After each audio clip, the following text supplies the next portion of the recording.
what is going on? What is going on, everybody? It's the France, and we're here for an NXT review for August 21st, 2019. This is a big week for NXT in a lot of ways. This is the first of the final 4 taped episodes of NXT before NXT moves to live on the USA Network on September 18th. This is a petty bullshit move by WWE to take something like NXT and move it from the WWE Network, where it has been a staple of the WWE Network for 5 years. NXT premiered on the WWE Network in February of 2014, I believe the week of the network launch, maybe a week or so afterwards. Of course, the first live event of the WWE Network was NXT Arrival. Not NXT TakeOver Arrival, just NXT Arrival, which saw Adrian Neville beat Bo Dallas for the NXT Championship in a ladder match. Sami Zayn versus Cesaro, and I believe a 2 out of 3 falls match. You had, I believe, Too Cool was on that match. Too Cool of Scotty 2 Hotty and Grandmaster Sexy making his final WWE appearance before, of course, his untimely death last year in a match against the tag team champions at the time, Connor and Victor of the Ascension. And for years, of course, NXT originally started on Thursdays at 8 o'clock on the WWE Network. I don't remember why it moved to Wednesdays. It could have been because of the SmackDown move to Thursdays or something. I can't remember. But in 2015, they moved to Wednesdays. And NXT takeovers used to be not on Saturdays as they have been since, I believe, TakeOver Brooklyn. They used to be, in place of NXT that week of the takeover, it would be NXT TakeOver in that time slot, and then we wouldn't have an aftermath show as we are accustomed to. We would have NXT just go, like, they would have the takeover live on the network, and then they would have their tapings the next night for the following week, and so on and so forth. The move to NXT Next provides an opportunity to deepen our relationship with NBC Universal and further build the NXT brand, said CEO Vince McMahon. Over the long term, our goal is to develop a following that can be monetized to the same level as our flagship programs Raw and SmackDown. It was also confirmed the show will take place each week from Full Sail University. The full statement press release was said, and I quote, "Following NXT's growth and popularity, the new 2-hour weekly show will expand its reach on USA Network, the leader in cable entertainment," which I find that is a bullshit fucking name. Leader in cable television entertainment, my ass. While staying in its Wednesday night time slot that it's held since 2015. The move to USA Network provided the opportunities, we already said that, to monetize, which of course is one of the reasons they've done this. USA Network and WWE have one of the longest and most successful partnerships in television history, minus of course those years that they were on Spike TV. Said Chris McCumber, president of Entertainment Networks USA and Sci-Fi, as the #1 cable entertainment network, we're excited to add NXT to our weekly lineup alongside Powerhouse flagship Raw, and to bring a new generation of superstars to a wide audience. NXT launched in 2010 and has risen to become, which, by the way, when they say launched in 2010, that's not the NXT we know and love today.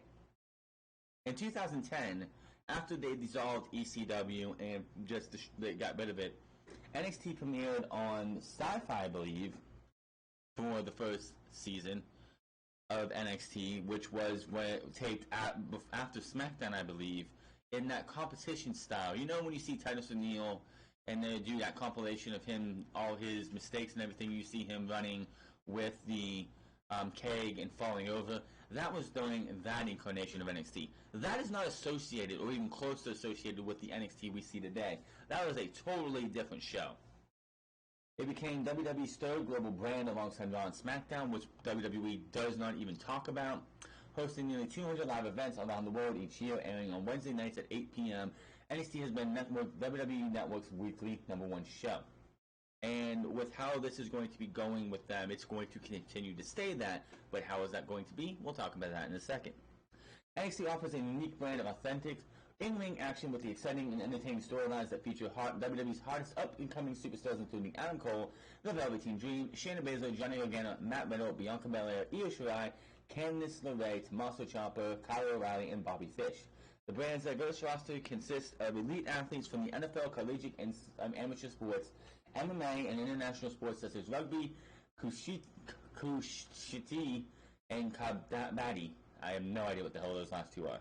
It is also the birthplace of 80% of the current Raw and SmackDown roster, including Becky Lynch, Seth Rollins, Roman Reigns, Charlotte Flair, Bayley, Sasha Banks, Alexa Bliss, Bray Wyatt, and Baron Corbin. I put an asterisk besides Roman Reigns because he really didn't do anything in NXT. He had like 1 or 2 matches.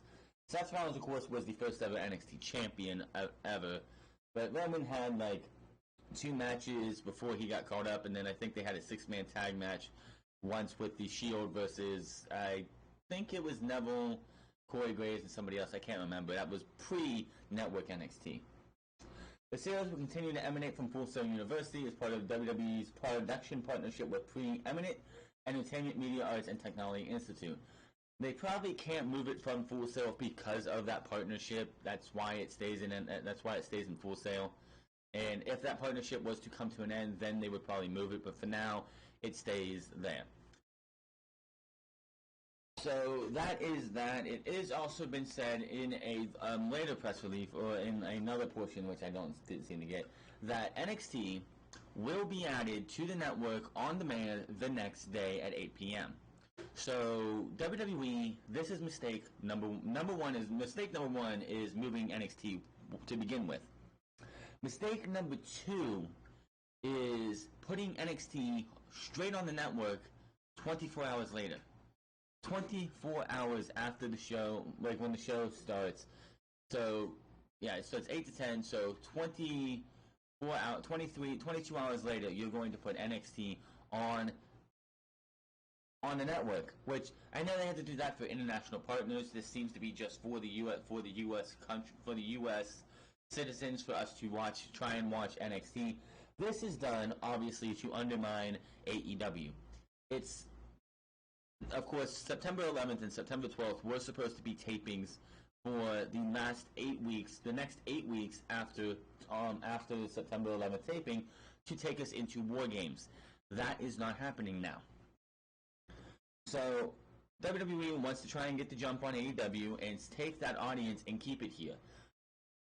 Impact Wrestling in 2010, they had Hulk Hogan talk them, or Spike TV talk them into taking Impact Wrestling to Monday nights, to Battle Monday Night Raw.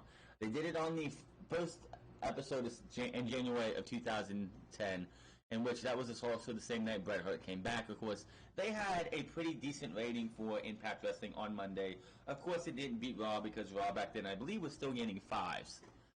But they went in there, and they gave you, I think they started in March, and it went till about the middle of April before they went, or May, before they went back to their normal Thursday night time slot. One of the biggest mistakes that they made, outside of, going up against Monday Night Raw, was that Impact Wrestling, Spike TV, Dixie Carter, whoever decided to do this, decided we're going to have a replay of Impact Wrestling in our normal time slot on Thursday nights. They didn't realize that, hey, this was a really, really bad fucking idea. And it didn't take them, and they tried to say, hey, we fucked up, we're going to try and, not have this happen again. A couple weeks later, when they went, hey, Monday is the only time this week you're going to be able to watch Impact Wrestling on Spike TV. It didn't work. It backfired, and Impact Wrestling, of course, with bad storylines too, ended up fizzling out and went back to Thursdays like the dead brand that they were. This is going to kill NXT's chances at being good on the USA Network. Someone talked about how the entire NXT is going to stay the same. It's going to be the same thing, even on the USA Network. Which, first off, is total bullshit. Yes, one of our biggest fears is that Vince McMahon is going to just take the reins of NXT, which in my opinion should be bullshit, because, and I wish it was this way, because isn't Wednesdays when they do the writing, when they have the writing team work with Vince McMahon for Raw and SmackDown the next week? So that's something that I just thought of right now, is like, if that's the case, then Vince McMahon should be nowhere near Full Sail because he's got to go write Raw and SmackDown, and if he wants to go work at Full Sail to try and muddy the waters to make NXT into his own image, that would be horrible. Now, anyone who thinks that NXT, even if Vince McMahon did not get involved with NXT one iota, and it was all Triple H and his team, and that was it, NXT is never going to be the same after September 11th.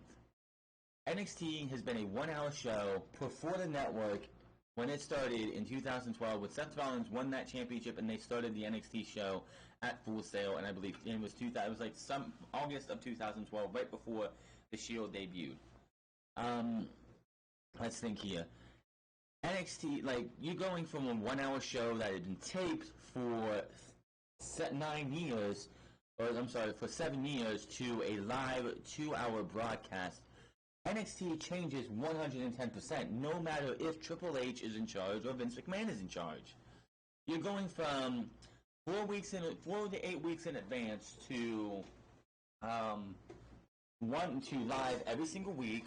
You go from 1 hour to 2 hours. You go from like hardly any commercials on the network, because the network does hardly any commercials. You get, we'll be like after the break, because they have to say that and do all that stuff because of their international partners.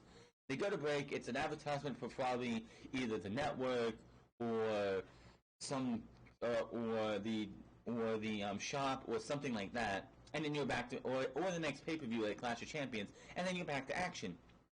I remember watching the Christmas edition or the holiday edition one that they did in 2017, and watching that I watched it on the network later when they had the Ember Moon match that got cut out on that show. I remember watching that and not being used to seeing 7 or 8, 9, 10 commercials on an NXT brand, and just like, come on, we'll get back to the show, and it just kept going and going.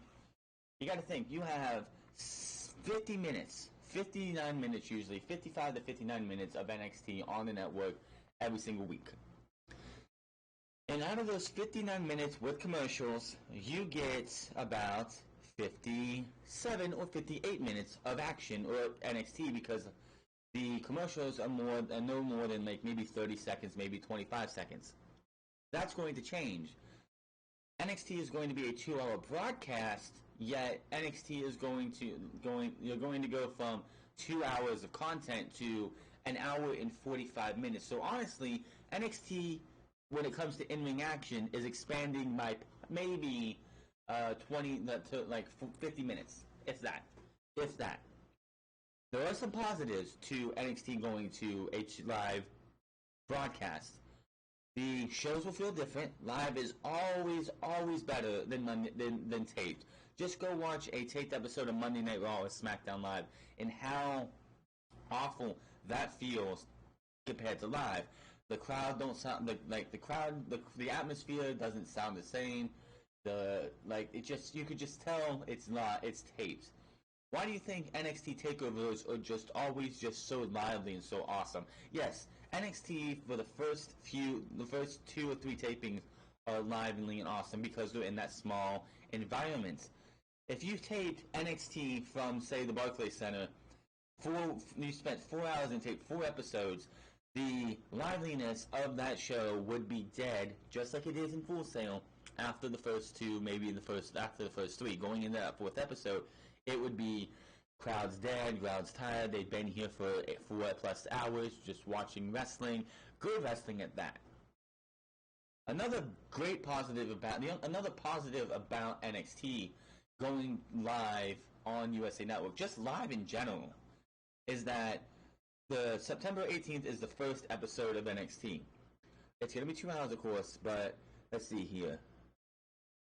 The October 9th edition, which will be like if they were doing tapings, the October 9th edition is going to be the 4th episode in this entire NXT field. If it's all Triple H and his guys, we're going to get to that episode, and it's going to be mostly a different crowd. It's going to be lively the entire time, as long as Vince McMahon doesn't screw things up. And it's not going to be like you can just hear the crowd dying when you get to that 4th episode. That is one of the big criticisms of NXT has been, is you get through the first episode, which was tonight, which we'll talk about here in a bit. You go, and it's a lively crowd. Everyone's happy, hyped up, and everything else. You get to the second episode, it's still the same way. Third episode, the fans start falling off because they've been there for 3.5 hours. And then you get to that fourth episode, and you can just tell the crowd is dead. Yes, if there's a main event, like an NXT TakeOver level match in that fourth episode, the crowd would be dead for everything leading up to that match, simply because they want to save whatever energy they have left for that match. It's just NXT will not be the same after September 11th.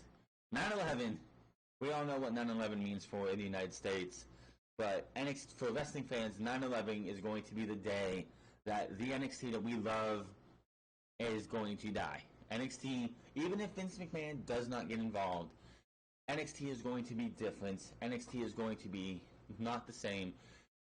And the big thing about NXT that's going to change for sure is their traveling schedule. NXT tapes in advance for a multitude of reasons, and one of the biggest reasons is they go on they have their tours while the shows are taping on NXT. I'm pretty sure they do work Wednesdays usually, but now traveling tours are going to be a lot more difficult for them, because I'm sure they do Mondays and Tuesdays as well on some tours loops. And now you're going to have to see, they're going to have to, it's just going to make it so much different because they're going to be in Full Sail every single week. Now, in my opinion, NXT 2 years ago was primed and ready for a move from Full Sail and move from the network to the USA Network. I remember tweeting Triple H on my old Twitter account that you put NXT up against the main roster tonight, up against Monday Night Raw in the first hour, and I'm watching NXT over the first hour of Monday Night Raw simply because NXT is that much greater. Now, NXT is still good, but it's not what it was back when you had Balor, back when you had the Four Horsewomen, back when you had Nakamura coming into the company, Bobby Roode coming into the company. Things are not the same. It's not the best foot forward every single week. Yes, Adam Cole versus Johnny Gargano felt a little stagnant in force. Honestly, I don't think that Johnny Gargano versus Adam Cole should have happened at Toronto, in my opinion. That just felt like they were forcing it down your throat, that they wanted to get this thing out of the way. It's just, and then you have the Undisputed Era has been there for 3 years. This is the third year in NXT. Do I want to see the Undisputed Era? If it wasn't for the fact that the Undisputed Era going up to the main roster, I know would be absolutely just broken up, beaten up. They would be beat by the New Day and split up and go on their merry way. If it wasn't for the fact that I know they would be ruined on the main roster, the Undisputed Era should have been up on the main roster after War Games last year. Plain and simple. But they didn't do that. They're still here. Adam Cole is NXT champion. Still, the Undisputed Era is going to be the Undisputed Era is going to have all the gold before long. Now, with NXT getting a 2-week jump on AEW on TNT. I heard Sam from Cultaholic, when they were doing the news, said those 2 episodes need to be big. Jack chimed in and said there needs to be a surprise title change, and I'm thinking, no. NXT needs to stick to its formula. NXT, I know, it stretches it out a little bit. You're going to see, hopefully we won't see Gargano, Cole, in the Undisputed Era every single week. You have so much talent there was so much talent in the Performance Center that they had to do a breakout tournament just to get 8 of these guys, or 16 of these guys, or whatever it was, it was 8 of them. Yeah, 8 of these guys on TV and give these guys some TV time. So, yes, we're going to see a lot more superstars that we haven't. You have so much talent that we don't need to see Shayna Baszler every week, Kacy Catanzaro every week, Bianca Belair every week, Matt Riddle, Velveteen Dream. We don't need to see them every single week. Champions don't have to be on TV every single week. We don't have to have repeat matches every single week. I don't want to see NXT become Raw and SmackDown Light, where all you do is see Adam Cole versus the Velveteen Dream, or Matt Riddle versus Killian Dain every single week. Dominic Dijakovic versus Keith Lee, which is happening next week, by the way, and we'll go into a little bit more, every single week. I want to see NXT stay with how they are. Unfortunately, Vince McMahon. Now, if AEW didn't exist, if AEW did not exist, and this announcement still happened, I would not be. I would be. Well, okay, they're getting their just due. NXT is getting their due. They deserve to be on USA Network. They deserve to do something with this product, and that would be great. Because Vince McMahon would still not really do much with this product because he would have no reason to. Yes, Vince McMahon is the all-seeing, all-knowing, almighty God of WWE's universe. If he wanted to get involved with NXT from day one and be there in the Monday and Tuesday on the road and then go to Full Sail University and run NXT every single week live from there or on the tape version, he could have done that from day one, but he didn't because he had no reason to. NXT should have been, in my opinion, again, NXT could have been on USA Network 2 years ago, even 3 years ago. Well, I'd say 2 years ago. I don't think 2016 they were still trying to find their footing and probably. But the tail end of 2016 into 2017, NXT could have been put on USA Network and given that spotlight. So you would be running Monday, Tuesday, and Wednesday on the USA Network. And of course that would be 7 hours of professional wrestling. But again, USA Network is only happening because all elite wrestling is happening. If NXT, and here's the thing, if Vince McMahon thought that NXT should be on the USA Network, they would have did it months ago. They would have did it in January. Why now, 2 weeks before we get to TNT for All Elite Wrestling? Why is it now? Just 2 weeks ahead of time. Give me a damn break. Anybody who thinks that this is just WWE giving NXT their just due, you are out of your mind. To anybody who thinks that Vince McMahon is not going to get involved, you are out of your mind. Enjoy the next 3 episodes of NXT and their 1 hour format. These are the last 3 episodes of the golden era of NXT. NXT's golden era, of course, was 2015 to 2017. When the draft happened in 2016, NXT took a huge hit. So I'd say about 2015 to 2016 was the golden era of NXT. Yes, we had the Gargano and Ciampa DIY team. We had the Revival. We had American Alpha. But the golden era of NXT was back then. I don't know what you would call this. I think it's the silver era or whatever it is. All I know is the overall golden era of NXT, the greatest era of professional wrestling, dies on September 18th when we start live from Full Sail. If Roman Reigns, Seth Rollins, Baron Corbin, or anybody else from the main roster shows up, cuts any cringe-ass promo, you know who's in charge of NXT. NXT doesn't need the main roster. NXT is better than the main roster. NXT, honestly, they should be using NXT in its current format on TV to counter what what AEW is doing, because NXT and AEW fans are the same breed of fan. AEW appeals to the same thing that main NXT fans appeal to. WWE, even trying to make it Raw or SmackDown light, will kill anything about NXT. And coming up on September 18th, NXT reviews will be moving to Thursday nights because, honestly, I'm not going to sit there and justify WWE putting it on USA Network. I get to watch it on the USA Network at 8 o'clock on Thursday. On the WWE Network, 8 o'clock on Thursday. I'm going to do that. And then when we get to AEW on TNT, the schedule for the reviews will be Raw, AEW, NXT on AEW Raw on Monday, AEW on Wednesday, NXT on Thursday, and SmackDown on Friday. So WWE, you made a Vince McMahon, and the biggest massive reason that nobody has said anything why this is happening.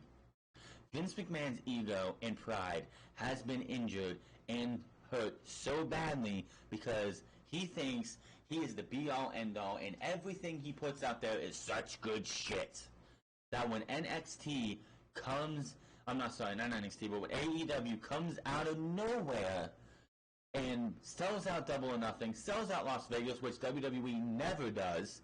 WWE, I believe, has never sold out in Las Vegas, but AEW did. We get sold out in Full Sail, not Full Sail, but Chicago. The Fighter Fest and Fight for the Fallen, I believe, didn't sell out. I mean, Fighter Fest, I didn't think was going to sell out. It was part of a gaming convention, so I didn't see that selling out. Fight for the Fallen probably sold out, but like they said, that was all for a loss because all that money went to charity. But All Elite Wrestling has sold out All Out, which is in Chicago in the Theater Center. The first 3 sets of tapings have sold out. I guarantee you Pittsburgh and West Virginia will sell out. That is that ego that Vince McMahon has, that nothing he can do, like he can do no wrong, and that nobody is going to be able to touch what him and WWE have done, has injured his ego so much that he wants to start a war that nobody wants. This is not 1999. This is not like 1996, 97, 98, 99, where the ratings are going to be in the 6s and the 7s and maybe the 8s, and is going to be a driving force behind AEW. AEW doesn't care about this war. AEW is going to do their own thing, and AEW is going to just be the better, be as best of the product as they can be. Again, the biggest mistake that WWE is going to make with this NXT deal to USA Network, and they fully expect the ratings to be high. NXT on a tape delay, on a tape version of NXT, was in 2017 was like 48,000 fans views. That is not going to cut it. And quite honestly, I don't think NXT is going to hit where WWE wants them to hit. Vince McMahon doesn't get NXT. Vince McMahon doesn't understand NXT. He doesn't get the talent down there. He doesn't understand the talent, because if he did, NXT talent coming up to the main roster would be in better positions than they have been over the last 4 or 5 years. AEW is going to slaughter NXT on the USA Network. I'm not going to be. My decision has been made real easily. NXT is going to be on Thursdays for me from now on, after they go to Thursday nights. NXT reviews for the next 3 weeks after this one will be at the normal time or the normal night on Wednesday nights. When we move to September 18th, they will be moving to Thursdays, back where NXT should have been NXT used to be in 2014 and 2015. But NXT, and like I said again, enjoy the last 3 episodes of NXT. We got Keith Lee versus Dominik Dijakovic next week.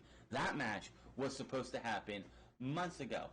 We did have, about 6 months ago, we had a match between those two. Both men did not answer the 10 count.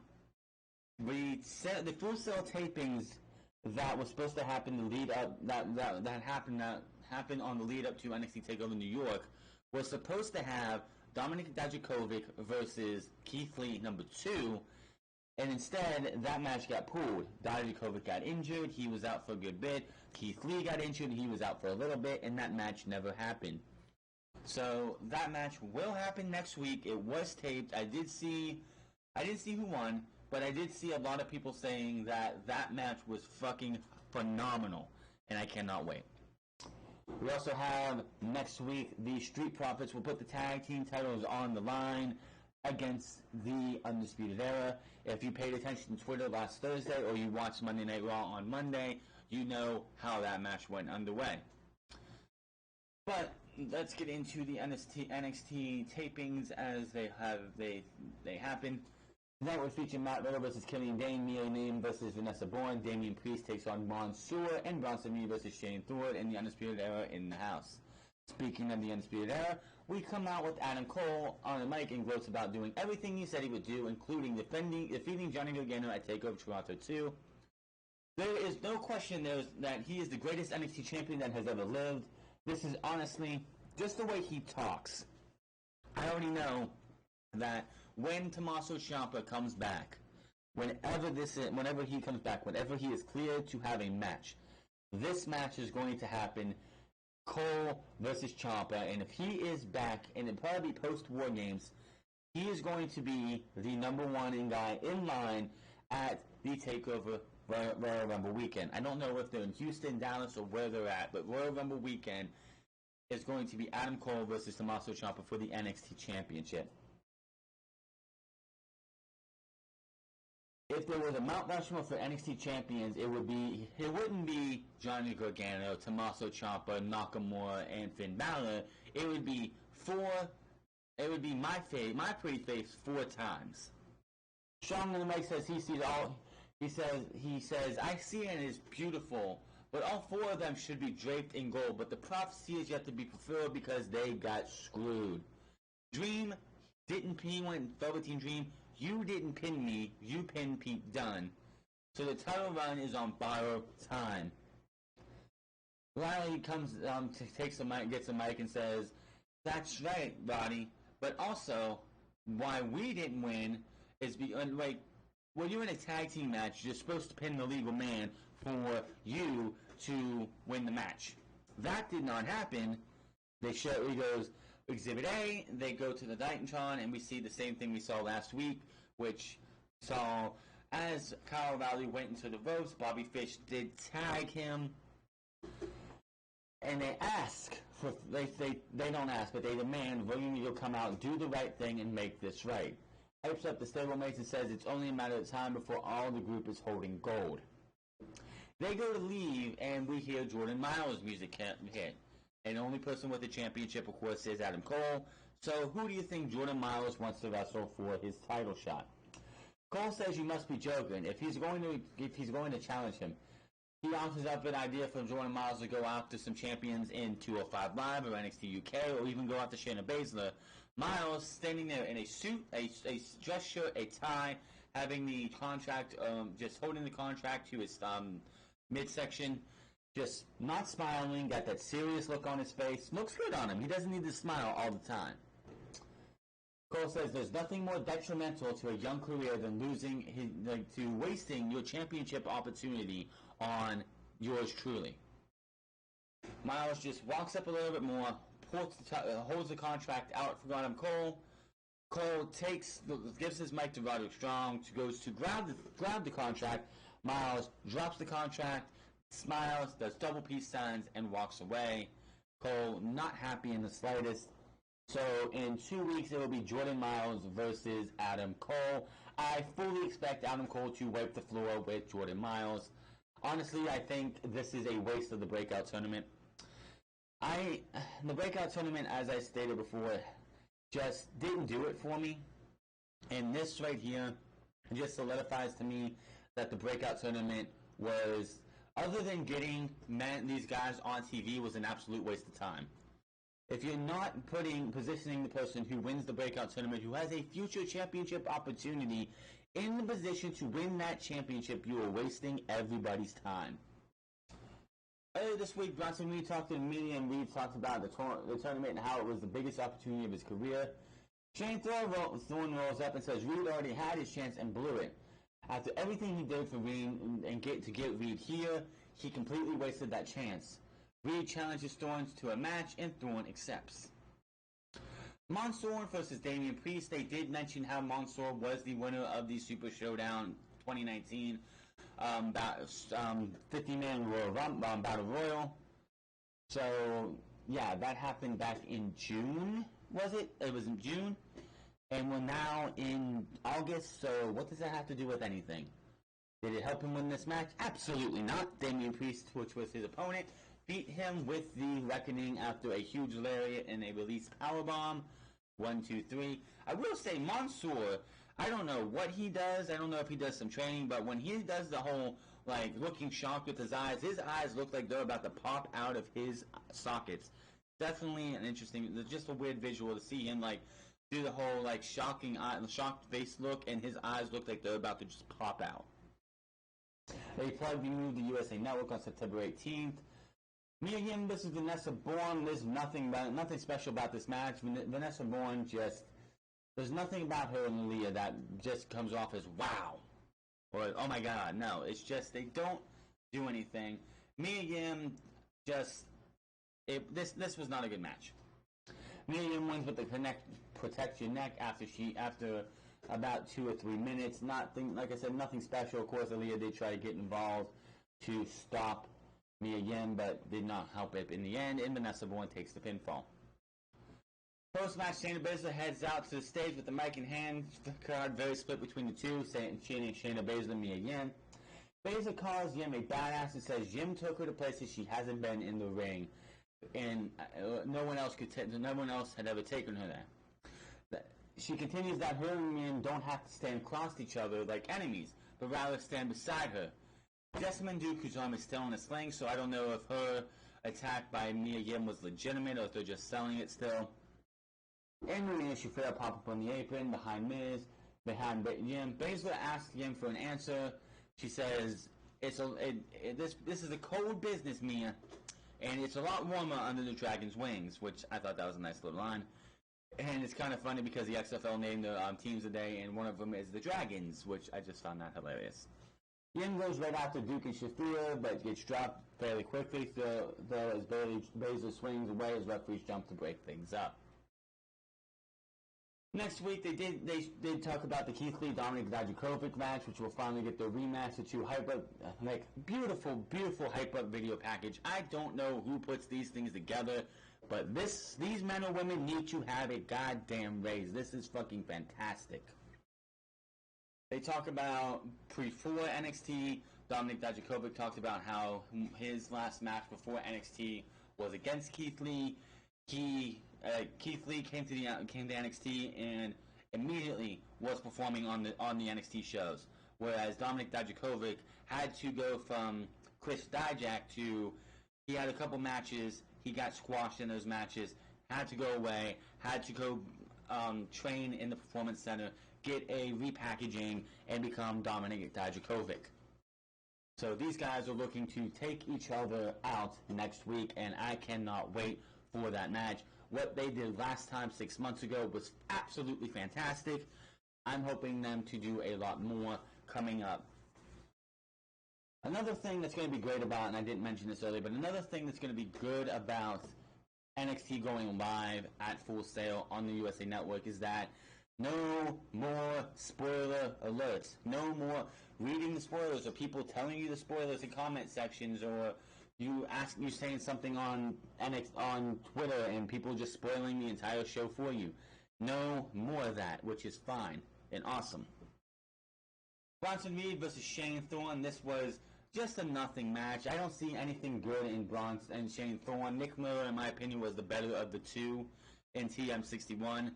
But unfortunately, Nick Miller, I believe, he left, and I believe he's in New Japan now. Shane Thorne, we got left with, and Shane Thorne, there was nothing special about him. Bronson Reed, nothing special about him in my opinion either, just because he's a big dude. They have many big dudes who can do spectacular things. Nothing special about Bronson Reed. Thorne wins with a running V-trigger, Shining Wizard looking shot. 1, 2, 3, and he beat two from the breakout tournament. North American champion Velveteen Dream comes out on his couch again with his two wonderful looking ladies. Dream shows off his merchandise and lists off their prices. He holds up the shirt and says, Velveteen, my shirt, $30, throws it away. My shades, $10. So we're getting a MasterCard commercial right here. Me retaining the championship at TakeOver by pinning Pete Dunne, priceless. Dream says it can be one man, two men, or the entire locker room, it doesn't matter. By the way, I thought that MasterCard, list a couple items, and then the last thing you say, priceless.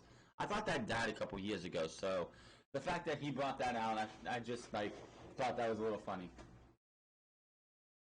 It doesn't matter. Dream says he'll always be on top.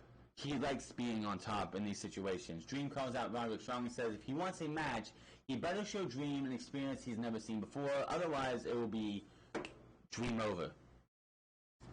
And that was that. And again, in 2 weeks, Adam Cole will defend against Jordan Miles. Again, I think this just obviously Adam Cole's not losing to Jordan Miles. I think that would be a little waste of time. Honestly, Jordan Miles challenging Adam Cole in the grand scheme of things, in like the short-sightedness, yes, that seems like a big bold thing to do, and maybe he could pull out the win.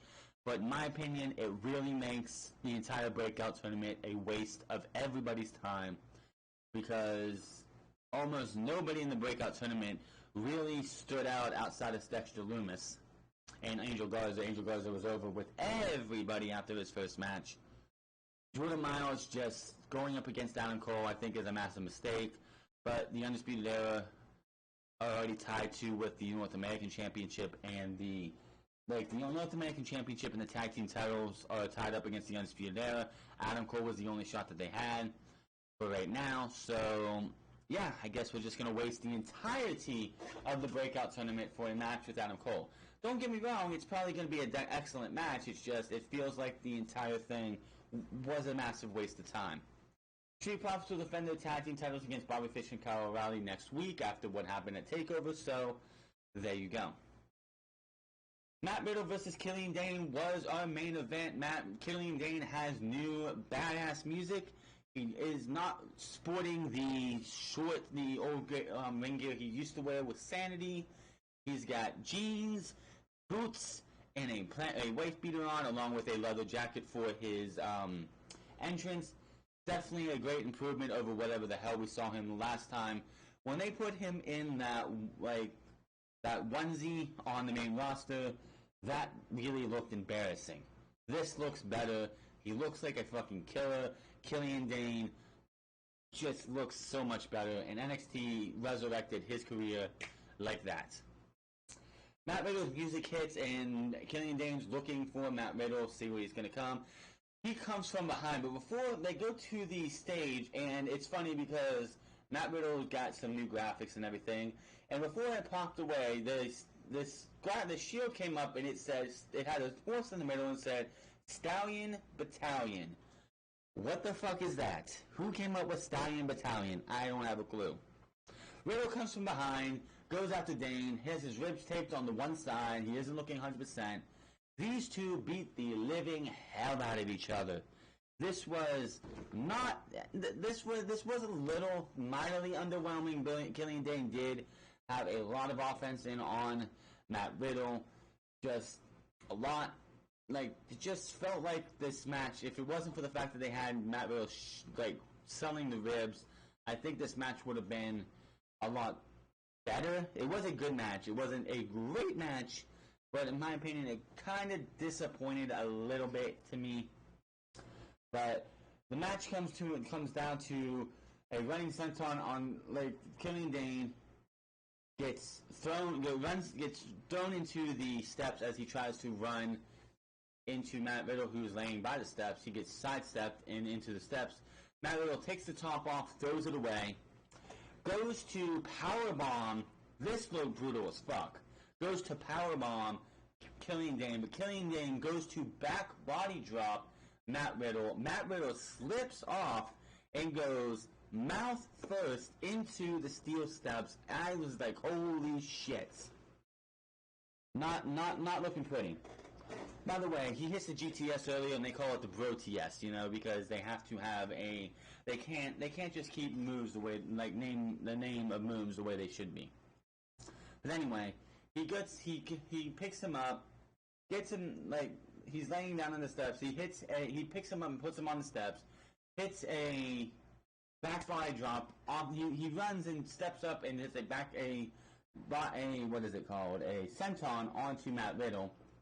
Goes up on top of the apron. They said it was a Vader bomb, but it looked nothing like a Vader bomb. He goes and hits an elbow drop onto Matt Riddle, brings him into the ring, hits 3 Vader bombs as Matt Riddle's mouth is bleeding. It doesn't even look like it came from his mouth. It looked like from the side of his mouth after hitting his face on the steel steps, which absolutely looked disgusting and brutal. Matt Riddle gets hit with 3 Vader bombs, 1, 2, 3, and Killian Dain beat Matt Riddle. After the match, Matt Riddle is down. Killian Dain is celebrating. He's heading towards the back. Matt Riddle gets up, jumps out of the ring, runs up the thing, and jumps on the back of the back of Killian Dain. and they go back towards gorilla position as the NXT goes off the air. So good, fun main events. Nothing really special about the Vanessa Born Mia Yim match or the Damian Priest Mansoor match. Damian Priest beat the hell out of him, or Shane Thorne versus Bronson Reed. This was a one-match show with, of course, the promo from the Undisputed Era, the Velveteen Dream. Those were good too. Nothing else on this match, nothing else on this show really mattered. Next week is going to be a much, much better and stronger show. You got the tag team title match between the Undisputed Era and the Street Profits, and you have Killian Dain versus Dijakovic. Keith Lee versus Dominic Dijakovic next week. That should be absolutely fantastic. But let me know what you think about my thought about the NXT move to the USA Network. Do you think it's going to be much better on the USA Network? Do you feel Vince McMahon getting involved? Let me know in the comment section. Hit that subscribe button, comment down below, like or dislike this video. Find me on Twitter and twitch.tv/TheFranceClub. I'm trying to get a couple things settled around, so I'm not on Twitch at this time. I hope to be back at it quite quick. But I'll see you guys Sunday for our next episode of Unscripted, episode number 83, I believe. Until then, my name is The France, and I'll see you guys later.